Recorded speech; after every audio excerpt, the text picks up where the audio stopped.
welcome back to my show. In today's episode, I have a really special guest with me today.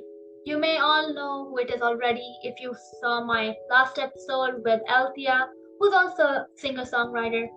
Nonetheless, today's guest is Sophie Holohan. She's an amazing singer-songwriter and has many songs under her belt. Now, instead of me talking about her, let's talk to her herself. Hi, Sophie. How are you today? Oh my gosh, hello. I am great. Thank you so much for having me.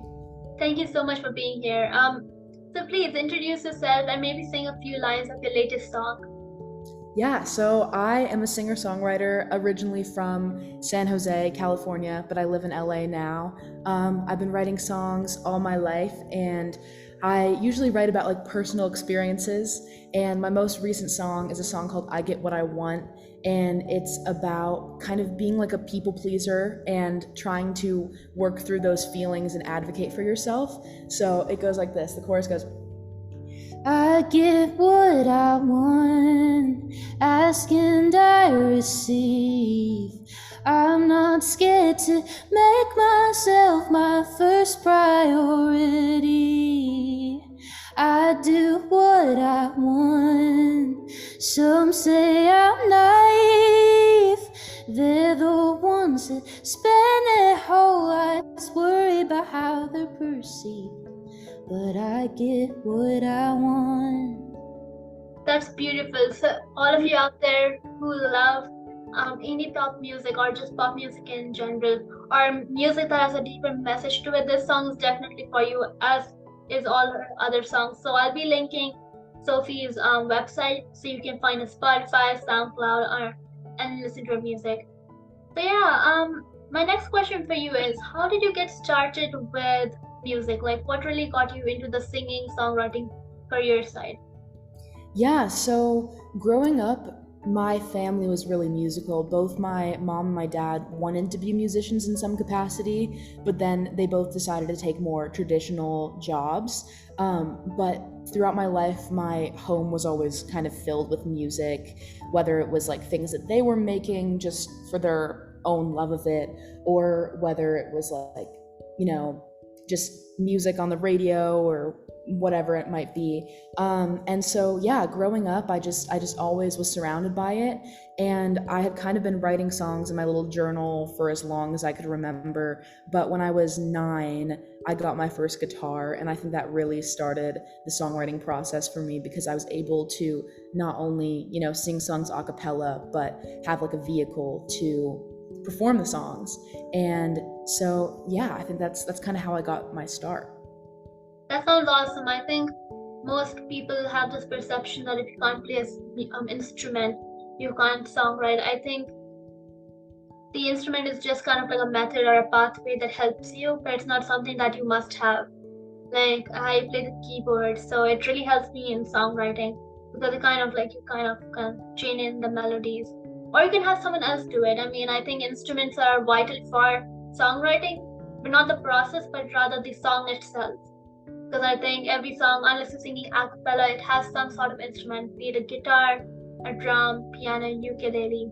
I think they're all really beautiful and pretty.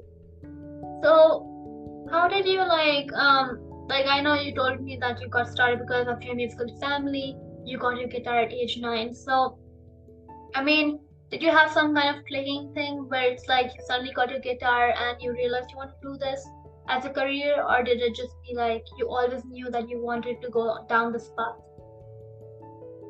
It was definitely like a complicated kind of realization that kind of happened over a long time, because I always wanted to do music and to pursue it as a career, but people always had said, like, oh, it's like a 1 in a million shot or whatever.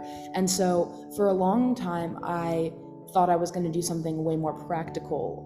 Until right before senior year of high school, I thought that I was going to be an entertainment lawyer and like study and go to law school and all that stuff. And then right before my senior year of high school, I went to this program at Berklee College of Music called 5 Week, where you are on campus for 5 weeks, you stay in the dorm, and it's like a performance kind of like mini version of college, and of what that would be like at a music school. and my song got selected for this songwriter showcase where I got to perform my song with a whole band, and that was the coolest thing in the world to me, and it just kind of clicked then and there that I had to pursue what I loved instead of taking the safe route. Yeah, that's like I think you're right. It is a complicated story. Everyone has like a different origin story of like what got them started. I know some of them, like how you just said, you yourself did not actually plan on going this route. You loved it and everything, but you never actually were planning on doing this until your song got selected for the competition. Um, so yeah, I think everyone has different story behind it, which is I think the pretty cool part about every person.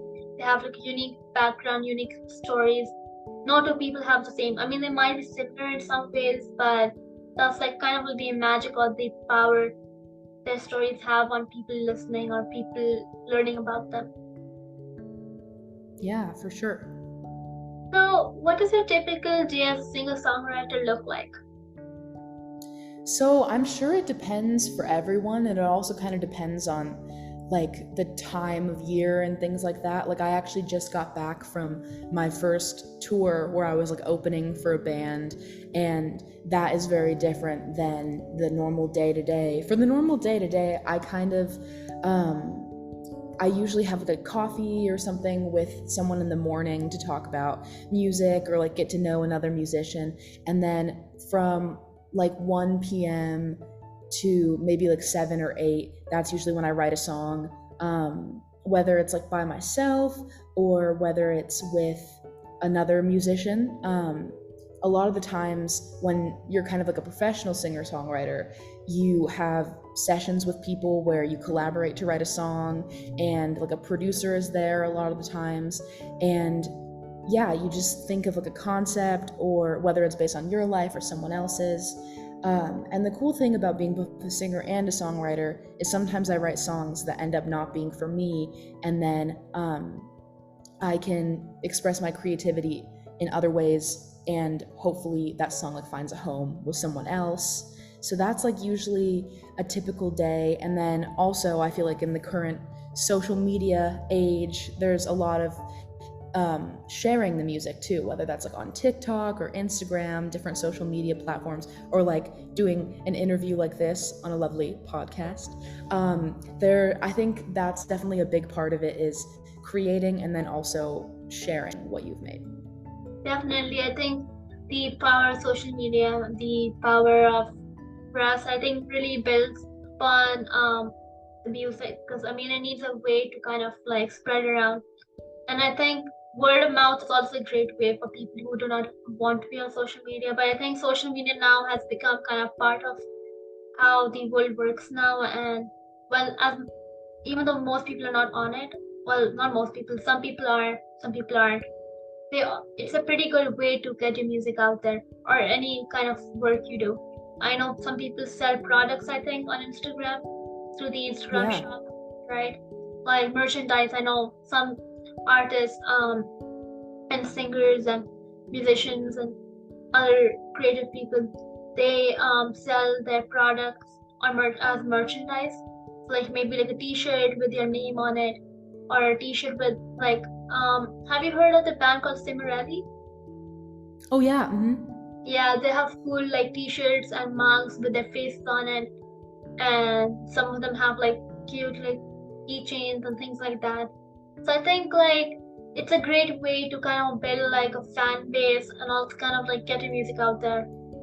Because I think at the end of the day, you may call yourself a singer and sing for yourself, but if you want your song to be heard by others, apart from people you know, that's just like the best way to go. Or perform in public. That's two ways to go Exactly. about it. So, what advice would you have for aspiring singer-songwriters? I would say that I think I have a couple pieces of advice. The first one is to trust yourself and your instincts, and the way that you'll become successful is by being yourself. As like cliche as that sounds, like other people already exist, like other artists already exist. They make their art in the way that they make their art. It's so important to not just replicate what other people are doing, but trust yourself and your artistic intuition, and feel as though what you have to say has value, because it does. Like every individual person and human experience is unique and is worth sharing with other people. So I think that's the first thing. And then the second thing is that you just have to do it. You just have to like repeat the process over and over again. Like since I've been writing songs, I've written, so many songs and so many bad songs, and that is so okay. Like not every single song is going to be a smash hit and, an incredible song that people are going to sing around the world. Sometimes the song is going to be not that great, but that's okay, because now that song has like left space in your brain for new ideas, and for maybe the next one will be the big smash hit. So I guess just letting yourself be okay with failure and with not being perfect the first time that you try, I think is a really big lesson that's kind of hard for me, because I kind of expect myself to be perfect the first time a lot of the times. So just being gentle with yourself and trusting your own artistic intuition, I think, are the big things. I totally agree. I think those are great pieces of advice, just because I know some people have like this thing that they cannot really help themselves from, which is the ability to be perfect all the time. First, I don't think anyone has been born perfect, and I don't think anyone will be born perfect. I might be wrong on that. Depends on how science progresses. But yeah, everyone is unique. They have their own abilities, own like weakness, strengths, and things, and they cannot be perfect all the time, or even at all, because being perfect means you make zero mistakes, and I don't think that's something humans can do. And I'm pretty sure they say robots do not make mistakes, or AI doesn't make mistakes either. But I think in some way, in some place, they might actually be wrong at times. Because I mean, again, robots and AI may seem like they're not human, but they, in a way, they kind of are, because you're creating them. Yeah. So before we actually end this episode, let's do like a fun game kind of thing. So Okay. I'm gonna give you a word, and I want to see, like, you maybe like create like a quick line or a quick song kind of tune to it. So the first word is sunlight. Okay, let's see.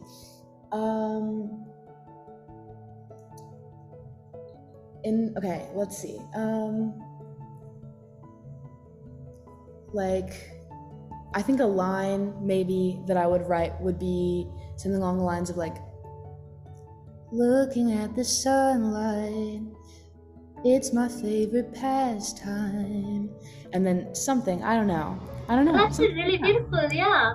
I think you. that would be great for like a new song maybe in the future. Yeah, who knows? Awesome, yeah. So the purpose of this was kind of just for me to ask you another question based on this. The last question, which is, how do you this actually question is for all of you singers and songwriters out there, and actually the answer also might help you guys. So my question is that how did you quickly come up with a tune and lyric so quickly? Did you have like ideas already in your head, or I even said the word? How was it? I think that I'm like a very visual person, I think, when it comes to music. And obviously like what I wrote was very tiny, but I also just like think like the word sunlight is so warm, so I wanted it sonically to sound kind of like warm and friendly and inviting. And another thing that I love to do is I just love internal rhymes, like when it rhymes like inside the word as well, like sunlight, past time, like similar, rhymes internally. And yeah, I just think it's a fun, cute little ditty, I guess. Yeah. That's awesome. So thank you so much for being on the show with me today. I had a great time chatting with you, and I hope everyone out there, you enjoyed this as much as I did.